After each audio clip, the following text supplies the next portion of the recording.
The rhythmic, hypnotic sweep of the windshield wipers did very little to clear the heavy, torrential downpour slashing against the glass, much like how the calm exterior Ryan forced himself to maintain did nothing to soothe the sudden, inexplicable knot tightening in his stomach.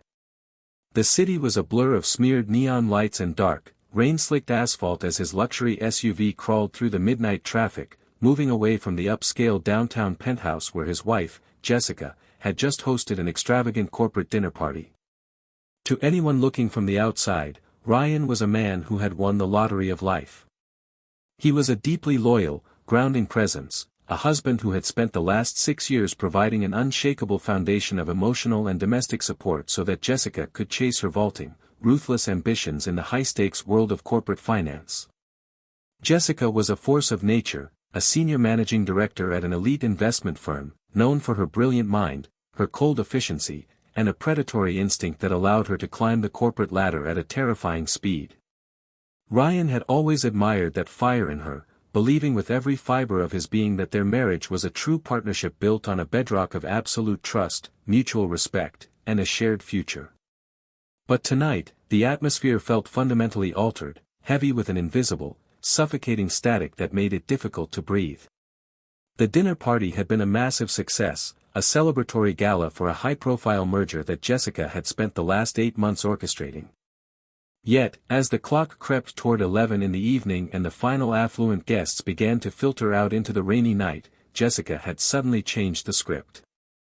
She had turned to Ryan, her eyes bright with a sharp, calculating focus, and explained that a catastrophic server migration error had just compromised the merger's primary ledger. She claimed she had to stay behind at the office for an emergency, all-night triage session with the International Board of Directors. Before Ryan could offer to stay with her or help manage the logistics, Jessica had gently but firmly pushed her best friend, Elena, toward him. Elena was Jessica's closest confidant since their college days, a brilliant but remarkably quiet compliance officer who had recently been hired at the same investment firm. Jessica had asked Ryan to drive Elena back to her suburban apartment, claiming that Elena was too exhausted to navigate the treacherous, storm-blinded roads alone. With a hurried, distracted kiss on Ryan's cheek and a reassurance that she would take a corporate car home by morning, Jessica vanished into the private elevator banks of the office tower, leaving Ryan and Elena alone in the quiet, shadow-drenched garage. The first 15 minutes of the drive had been defined by a heavy, paralyzing silence. Elena sat in the passenger seat, her body completely rigid, her hands gripped so tightly around the handles of her designer leather bag that her knuckles had turned a ghostly, bloodless white. She didn't look at Ryan, nor did she look at the city streets flashing past the rain-streaked window, she simply stared straight ahead into the darkness of the road, her breathing shallow, rapid, and uneven. Ryan had tried to initiate light, casual conversation, asking about the success of the dinner party or commenting on the severity of the autumn storm, but Elena had responded only with clipped, monosyllabic murmurs that practically screamed of an intense, internal panic. The silence between them grew so thick it felt like a third passenger in the car, a suffocating claustrophobia that caused the hairs on the back of Ryan's neck to stand on end. He could feel the raw, vibrating waves of nervous energy radiating from the woman next to him, a stark contrast to the calm, composed compliance officer he had known for years. The breaking point arrived as Ryan prepared to navigate the vehicle onto the sweeping, dark exit ramp that led toward Elena's suburban neighborhood. Without warning, a sharp, choked sob fractured the quiet cabin of the car. Ryan glanced over, his eyes widening in alarm as he saw Elena bury her face in her hands, her shoulders shaking violently as she completely broke down into a fit of silent, agonizing tears. Before he could pull the vehicle over to the shoulder or ask her what was wrong, Elena snapped her head up, her face pale, her eyes wide, wet, and glistening with an absolute, primitive terror under the dim light of the dashboard. She reached out, her freezing fingers wrapping around Ryan's right forearm with a desperate, crushing grip that nearly caused him to lose his steering. "Don't take me home, Ryan," Elena whispered, her voice a ragged, desperate breath that trembled so violently it was barely audible over the roaring thrum of the rain against the roof. "Please, look at me. Do not take me home. Drive us somewhere private. Somewhere completely dark where no one can see this car." I need to show you something right now, Ryan. I need to show you something monstrous that your wife is hiding from you. The sheer, unfiltered desperation in her voice struck Ryan like a physical blow, sending a violent spike of adrenaline straight to his heart. The confusion in his mind was absolute, a chaotic rush of questions and sudden, dark apprehensions crashing against each other. Elena wasn't a woman playing a game of seduction, she wasn't a jealous best friend trying to orchestrate a cheap, romantic betrayal. The raw panic radiating from her was entirely clinical, the survival instinct of someone who had just looked into an abyss and realized she was about to fall. Driven by a sudden, protective gut feeling that bypassed his analytical thoughts, Ryan tightly gripped the steering wheel, bypassed the exit ramp, and accelerated down a desolate, industrial service road running parallel to the dark, churning waters of the local river canal. He navigated the SUV into the far corner of a completely abandoned, unlit gravel parking lot beneath a flickering, dying street lamp, shifting the transmission into park and turning off the main headlights, plunging the interior of the vehicle into a dense, shadow-drenched quiet. He turned in his seat to face her, his heart hammering against his ribs like a trapped bird. "Elena, what is going on?" he demanded, his voice steady but carrying a sharp, dangerous edge of urgency. "You are terrifying me." "What do you mean, what is Jessica hiding?" "She's at the office right now dealing with a server migration." Elena let out a harsh, broken laugh that sounded dangerously close to hysteria. She reached into her bag, her hands shaking so violently she nearly dropped a high-end, secure digital tablet onto the floorboards. She tapped the screen, the brilliant, cold white light of the interface illuminating the sharp, tear-stained lines of her face, casting monstrously elongated shadows across the leather interior of the car. She pulled up a series of encrypted cloud directories, real-time banking ledger streams, and high-level corporate legal filings, pushing the glowing screen directly into Ryan's hands. "Jessica is not at the office, Ryan," Elena said, her voice dropping into a chilling, absolute whisper that froze the air in Ryan's lungs. "She hasn't been at the office late a single night this month. Right now, she is at a private luxury hotel suite downtown, finalizing the routing codes for a $75 million international offshore transfer." "Look at the screen, Ryan. Look at the names on those primary corporate liability accounts. Look at who legally owns the shell companies that have been siphoning the firm's entire capital reserves over the last 3 years." Ryan's eyes raced across the glowing digital documents, his analytical brain struggling to comprehend the sheer scale of the devastation laid out before him. The documents were a meticulous, cold-blooded blueprint of an absolute financial slaughter. Over the past 36 months, a massive, systematic multi-million-dollar corporate fraud had been executed within Jessica's investment firm. Millions of dollars in client investments, pension funds, and corporate capital had been quietly embezzled, routed through a complex labyrinth of secondary shell accounts across the globe. But it was the legal signatures and the biometric authorization tokens on those fraudulent accounts that caused Ryan's world to completely fracture into a million unrecoverable pieces. Every single piece of incriminating data, every illegal transaction, every fraudulent shell corporation, and every falsified tax declaration bore his name. His legal signature, his private social security numbers, and his personal digital access keys were stamped across the entire operation as the sole proprietor, the mastermind, and the chief executive officer of the fraudulent web. Worse still was the digital footprint. Elena tapped the tablet again, revealing a secondary subfolder labeled Compliance Defense. It contained a pre-packaged, anonymous whistleblower dossier addressed directly to the Federal Financial Crimes Division and the State Prosecutor's Office. The dossier laid out a seamless, airtight narrative that painted Ryan as a deeply resentful, greedy, and psychologically unstable husband who had used his wife's high-level corporate credentials to covertly execute a massive fraud right under her nose. The evidence was staggering, complete with forged emails from Ryan's private accounts discussing the siphoning of the money, and altered bank statements showing millions of dollars resting in a secret offshore account opened under Ryan's name. "She is framing you, Ryan," Elena sobbed, her voice breaking the absolute silence of the parking lot. "She has been building this trap for years. Jessica didn't hire me at the firm because we're friends, she hired me because she stole my security access compliance tokens and cloned my digital identity to bypass the firm's internal audit triggers. She used my identity to execute the illegal trades, and she used your identity to hold the legal liability. She built a perfect double-blind firewall. When this bomb explodes, and it is scheduled to explode tonight, the federal authorities will arrest you before sunrise.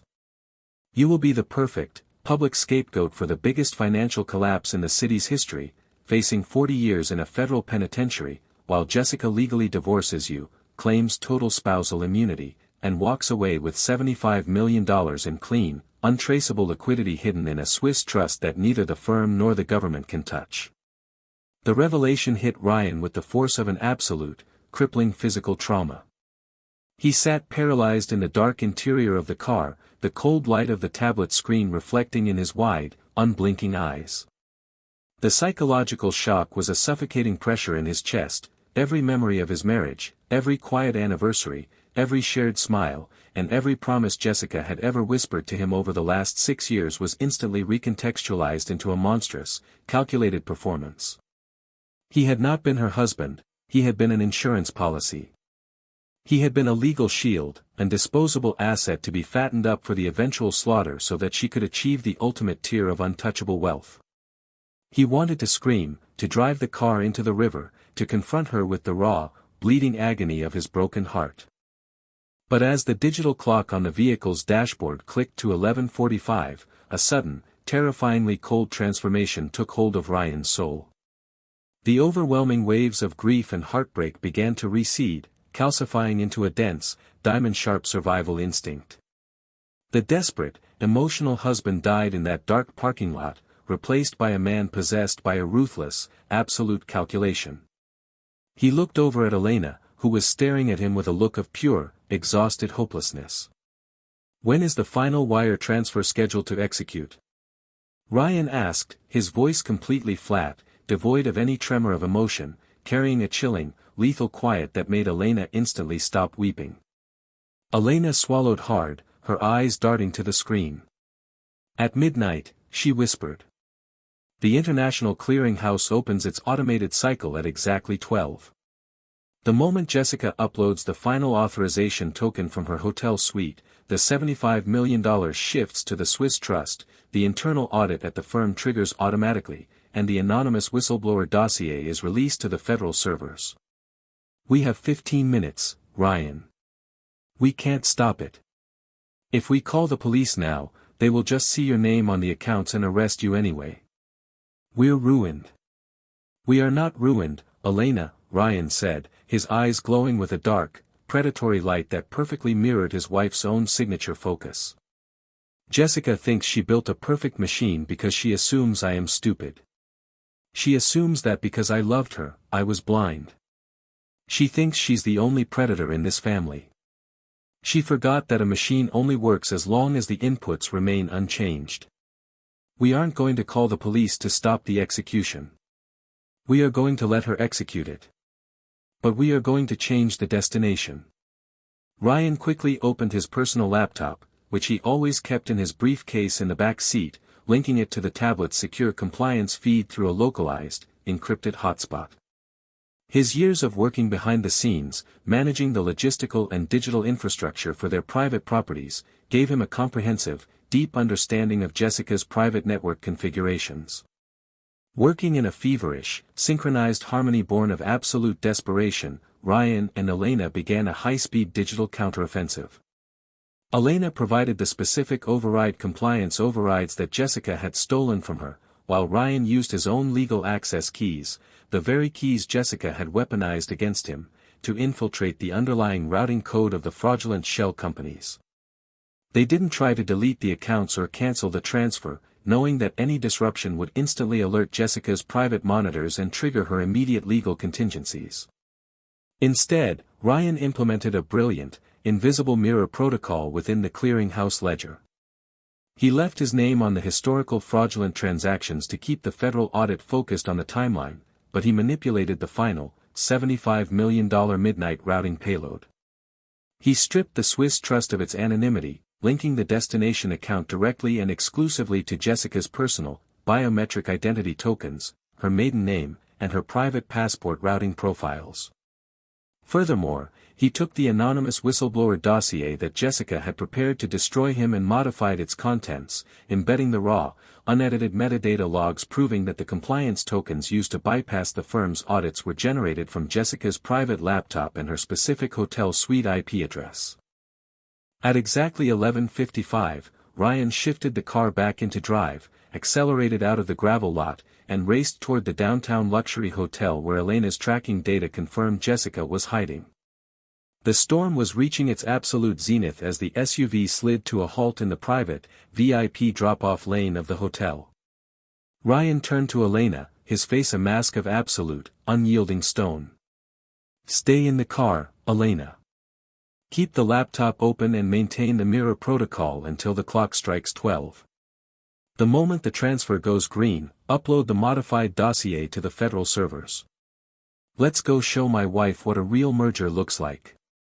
Ryan walked through the opulent, marble-floored lobby of the luxury hotel, his wet coat dripping rainwater onto the pristine carpets, completely ignoring the curious glances of the front desk staff.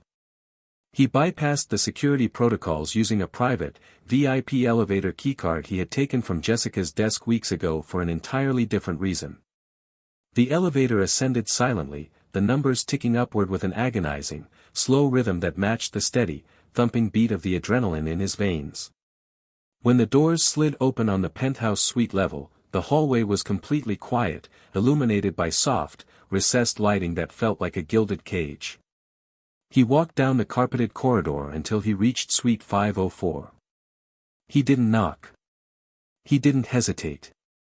He took his personal, linked master keycard, pressed it against the electronic lock, and pushed the heavy mahogany door wide open, stepping into the ultramodern, dimly lit luxury suite. Jessica was sitting at a glass desk near the floor-to-ceiling windows overlooking the rain-lashed skyline of the city. She was dressed in an elegant silk blouse, her hair perfectly styled, her face completely illuminated by the bright, harsh glare of a secure corporate laptop screen. Her fingers were hovering over the keyboard, a look of intense, intoxicating triumph and unbridled greed painted across her beautiful features. She looked up as the door swung open, her entire body flinching in a brief shock before her face instantly smoothed out into a look of cold, patronizing annoyance. "Ryan?" she said, her voice dripping with a sharp, calculated condescension as she quickly closed a section of her laptop screen. "What on earth are you doing here? I told you I was at the office dealing with an emergency. You shouldn't have come here. Get out. We will discuss your boundary issues at home tomorrow." Ryan didn't answer right away. He calmly walked into the center of the room, shedding his wet coat and tossing it over an expensive velvet armchair. He walked over to the minibar, poured himself a glass of neat whiskey, and took a slow, deliberate sip, his eyes never leaving his wife's face. The sheer, terrifying serenity of his demeanor caused a sudden, sharp tremor of unease to ripple through Jessica's eyes. She stood up from the desk, her posture rigid. "I said, leave, Ryan," she snapped, her voice losing its composed corporate edge, transforming into a sharp, defensive snarl. "I am in the middle of a multi-million-dollar clearing cycle. I don't have time for your domestic insecurity tonight." "The clearing cycle is already over, Jessica," Ryan said softly, his voice carrying a cold, hollow quiet that caused the ambient temperature of the room to instantly feel freezing. "I didn't come here to argue with you about my boundaries. I came here to watch the clock strike 12 with my beautiful wife." Jessica froze, her eyes narrowing as her hand instinctively drifted toward her personal smartphone resting on the desk. "You're talking nonsense. You've been drinking. Go back to the apartment, Ryan, before you do something you'll regret." "I think the only person who is about to do something they regret is sitting at that desk," Ryan replied, taking a slow step forward, his shadow completely engulfing her under the dim lighting. "I know about the $75 million, Jess. I know about the shell companies. I know about Elena's compliance tokens, and I know about the whistleblower dossier you prepared to send to the federal prosecutor's office to ensure I spend the rest of my life behind bars as your personal scapegoat. The psychological mask that Jessica had worn for 6 years didn't just slip, it completely shattered, dissolving into a look of raw, unmitigated malice. Seeing that her trap had been discovered, she didn't weep, she didn't apologize, and she didn't offer a desperate explanation. Instead, a harsh, ugly laugh escaped her lips as she straightened her spine, looking at him with an expression of pure, unadulterated arrogance. "So you found out," she sneered, her voice dripping with a vicious, cold-blooded contempt. "Congratulations, Ryan. You actually used your brain for once in your life. But look at the clock, darling. It is precisely 11:59. It doesn't matter what you know. You are a low-level analyst, you don't have the power, the resources, or the leverage to stop this train. Every single illegal transaction over the last 3 years carries your signature. The bank routing numbers belong to you. The paper trail is a flawless, beautiful trap, and you are trapped inside it. The moment I hit the final confirmation button on this laptop, the money transfers, the whistleblower file uploads to the federal database, and your life is officially over. You can't stop me." "I know I can't stop you, Jess," Ryan said, a dark, slow smile finally touching the corners of his lips as he looked down at the digital watch on his wrist. "And that's the beauty of it.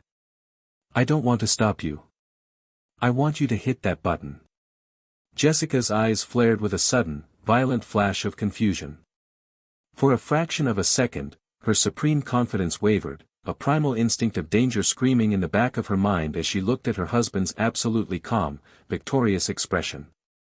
Driven by a sudden, desperate panic to finalize her victory before the script altered any further, she turned back to the laptop, slammed her palm down onto the biometric thumbprint scanner, and hit the enter key, executing the final confirmation payload. The laptop screen flared a brilliant, triumphant emerald green. "Transaction confirmed," the system interface announced in a cold, automated digital voice. $75 million cleared and executed. "There!" Jessica screamed, turning back to face Ryan, a manic, ecstatic look of absolute greed illuminating her face. "It's done. The money is gone. The whistleblower file is live. You are a ruined man, Ryan. Enjoy the next 40 years of your life in a concrete cell while I spend your birthright in the Mediterranean." Ryan didn't move. He simply took another slow sip of his whiskey, his eyes locked onto her with a profound, immovable pity. "You should check the routing confirmation, Jess," he said quietly. Before Jessica could process the words, her personal smartphone on the desk began to vibrate violently, a rapid, continuous sequence of high-priority system alerts and encrypted corporate email notifications lighting up the screen. Simultaneously, the emerald green interface on her laptop suddenly reconfigured, flashing a violent, bright crimson red. "System override," the automated voice announced, its tone suddenly clinical and chilling. Asterisk whistleblower protocol initiated. Target identity validation, Jessica Sterling. Source metadata verification, verified. Federal Financial Crimes Database sync, complete, asterisk. Jessica gasped, a choking sound escaping her throat as she scrambled back to the keyboard, her fingers flying across the keys in a frantic, wild desperation as she tried to override the system alerts. "What is this?" she shrieked, her voice cracking into a high-pitched, terrifying panic. "What did you do to my ledger? Where is the money?" "The money is currently resting in a fully transparent, federally audited receivership account linked directly and exclusively to your personal passport and your biological identity tokens," Jessica, Ryan said, his voice cutting through her panic with a lethal, razor-sharp finality. "Elena and I have been sitting in the parking lot for the last 15 minutes. We didn't cancel your transfer, we just mirrored it. We took the anonymous whistleblower dossier you prepared to destroy me and we updated the evidence. We embedded the raw metadata logs proving that the compliance tokens used to execute the fraud were cloned from your personal devices right here in this room. We linked your name, your private accounts, and your corporate credentials to the entire 3-year timeline. Jessica collapsed back against the glass desk, her legs entirely failing her as she stared at the flashing red screen of her laptop. The brilliant, invincible corporate empire she had lied, cheated, and stolen to build over the last 6 years had just been entirely eradicated, transformed into an absolute legal guillotine by the very husband she had treated as an disposable pawn. You set me up," she whispered, her face a ghostly, ash-gray color, her eyes wide with a profound, primitive terror as she looked at him. "Ryan, please, we can fix this. It was for us. The money was for our future. I did it for our family. You can't do this to me. I'm your wife." "You were never my wife, Jessica," Ryan said, his voice flat, cold, and absolute as he picked up his wet coat from the chair. "You were just an ambitious thief who mistook my loyalty for weakness, and my love for blindness. You thought you were a predator because you know how to manipulate numbers on a ledger. You forgot that real predators don't need a billboard or a corporate title to hunt. You built a perfect trap, Jess. The only problem is, you're the one sitting inside the cage now." At that exact moment, the heavy mahogany door of the luxury suite was thrown open with a resounding, violent crash. Stepping through the threshold into the room was a team of 6 stone-faced federal tactical agents clad in high-priority Financial Crimes Division body armor, their weapons raised, filling the opulent space with a synchronized, booming command, "Federal agents. Hands in the air. Do not touch the keyboard." The lead agent marched straight past Ryan, walking directly toward the desk where Jessica sat paralyzed, frozen in a state of complete, unrecoverable psychological ruin. The agent pulled a set of gleaming chrome handcuffs from his utility belt, grabbing Jessica's trembling wrists and securing the metal locks with a sharp, heavy click that echoed off the glass windows. "Jessica Sterling, you are under arrest for multi-million-dollar corporate embezzlement, bank fraud, and identity theft," the agent announced coldly, lifting her from the chair and leading her toward the exit. "You have the right to remain silent." Jessica didn't fight back. She walked out of the luxury penthouse suite in a daze, her head down, her elegant clothes stained with the sweat of her own panic, completely broken and entirely ruined. As she passed Ryan at the threshold, she looked up at him one last time, searching his eyes for a single spark of the devoted, loving husband she had known for 6 years. But she found absolutely nothing. Ryan's gaze was a sheet of immovable, absolute ice. Ryan walked out of the luxury hotel, stepping out from under the grand awning into the cool, refreshing night air. The heavy storm was finally beginning to break, the dark clouds parting to reveal a sharp, pristine moon that cast a clean, silver light over the washing city streets. He walked over to his SUV, opening the door and climbing into the driver's seat. Elena looked over at him from the passenger side, her face pale but her eyes filled with a profound, overwhelming wave of relief as she saw the green confirmation codes blinking on her laptop screen. "Is it over?" Elena asked, her voice barely a whisper. "It's over," Ryan said softly. "The assets are secured, the evidence is live, and the firm is clear. We are safe, Elena." He turned the key in the ignition, the powerful engine of the vehicle purring to life with a smooth, steady hum. Ryan shifted the transmission into drive, pressed his foot against the accelerator, and guided the car out of the hotel lane, merging seamlessly into the open, quiet streets of the city. He was heartbroken, and the scars of the monstrous betrayal would linger within his soul for a lifetime, but as he looked out into the clearing night, he stood completely unbroken, victorious, and entirely free. He was no longer a pawn in someone else's cutthroat game, he was the architect of his own destiny, and as the vehicle accelerated into the light of the new morning, Ryan knew that his ordinary life had ended, and that a future defined by absolute truth and unbreakable strength had finally begun.